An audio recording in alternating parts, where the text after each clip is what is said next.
à elle seule. Hier, des millions d'enfants, d'adolescents, de professeurs, d'agents de l'éducation nationale ou des collectivités ont repris le chemin de l'école de la République. C'est un témoignage fort de leur attachement à l'école publique et laïque. C'est aussi à travers cette minute de silence, une multitude qui a dit sa confiance dans l'éducation face à tous les obscurantismes, sa confiance dans l'apprentissage des connaissances comme source d'émancipation humaine et sociale. Oui, avec leurs inquiétudes, mais aussi leur colère, ils étaient là. Ils ont répondu présents, conscients que la fermeture des écoles aggravait les inégalités sociales, entraînait des retards dans les apprentissages, des cas de malnutrition ou des troubles psychiques. L'ensemble des auditions menées par la commission d'enquête sur les conséquences du Covid sur l'enfance et la jeunesse le confirment. Elles confirment aussi le sentiment d'abandon de la communauté éducative. Si l'école doit rester ouverte, encore faut-il garantir aux élèves et aux équipes pédagogiques des conditions matérielles et sanitaires suffisantes pour étudier et enseigner en sécurité au sens plein, alors que la France est marquée par des tensions extrêmes. Cela nécessite que les enseignants puissent enfin avoir le temps de l'échange, qu'elles soient mieux écoutées. Notre école a besoin que nous leur fassions confiance en leur donnant les moyens de remplir leur mission. Monsieur le ministre, quelles mesures allez-vous prendre pour permettre aux équipes pédagogiques, dans chaque établissement de France, de dialoguer et de proposer ? Allez-vous dédoubler les classes, notamment en collège ou lycée, afin de respecter les consignes sanitaires au mieux ? Quelles réponses concrètes, humaines et matérielles apporterez-vous en matière de formation, d'accompagnement, de salaire et de conditions de travail aux équipes pédagogiques qui ont plus que jamais besoin de la revalorisation de leur métier ? L'école est notre bien commun. Nous en sommes tous et toutes comptables. Je vous remercie.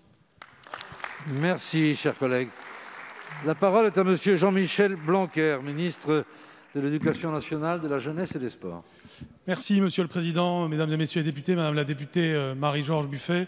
D'abord, merci pour votre question pleine de dignité et qui laisse voir par les objectifs partagés que nous avons que l'on peut en effet faire face à cette crise sur le plan scolaire dès lors qu'on a des objectifs partagés. Et la commission que vous co-présidez joue évidemment un rôle important dans ce sens.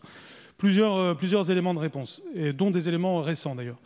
Premièrement, sur la préparation de la rentrée, et j'en profite pour le dire. Je rappelle que nous avons créé 1800 postes à l'école primaire, alors qu'il y avait 50 000 élèves de moins en cette rentrée. Ça nous a permis de poursuivre le dédoublement des classes. Aujourd'hui, nous avons plus de 320 000 élèves en CP et en CE1 qui sont concernés, et même en grande section de maternelle.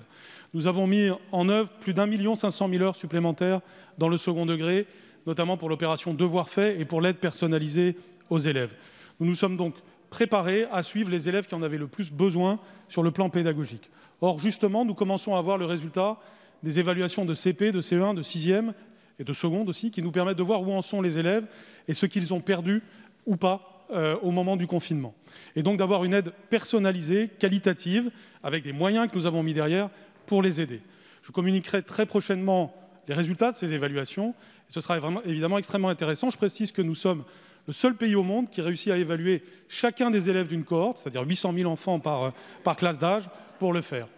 Sur la question du dédoublement en lycée, aujourd'hui, nous avons un protocole de continuité pédagogique, de sorte qu'il est possible pour un lycée d'avoir des aménagements permettant l'enseignement à distance. Je rappelle que depuis la rentrée, nous avons été capables d'assurer cette continuité pédagogique pour chaque école, chaque collège et chaque lycée qui a fermé. C'est 0,14% des établissements, parce que précisément notre protocole sanitaire a permis d'éviter d'en fermer un trop grand nombre. Mais quand ça ferme, nous sommes capables de le faire, et nous sommes capables de nous aménager. Donc oui, il y a eu adaptation, et oui, je partage vos objectifs pour l'intérêt général des enfants français.